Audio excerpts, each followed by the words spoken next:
Friends, আজকে বাজার থেকে কি কি সবজি এনেছি চলো তোমাদের সঙ্গে শেয়ার করব। তো প্রথমেই সবজির ব্যাগটা আমি নিয়ে এসেছি, আর এখানে কি কি সবজি আছে একটা একটা করে আমি বের করি। চলো। তো প্রথমে আছে, এই দেখো, টমেটো, পাকা টমেটো। এটা আমি প্যাকেটটার পুরো খুলে দেখাচ্ছি না, তো শর্টে আমি তাড়াতাড়ি যাতে দেখাতে পারি। এটা হলো ধনেপাতা, এটা হলো কাঁচা লঙ্কা। তো বেশি টাইম তোমাদের নষ্ট করব না আমি, সেই জন্য শর্টে দেখাচ্ছি। এখানে আছে ফুলকপি, আর অনেক রকমেরই সবজি আছে। এটা হলো সিম, এই সিম। আর এটা হলো পেঁয়াজকলি।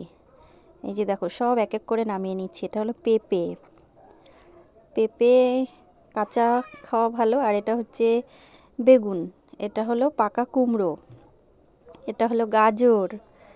তো তোমরা আশা করি সবাই জানো কোনটা কি। বিট, এটা হচ্ছে কাঁচা টমেটো।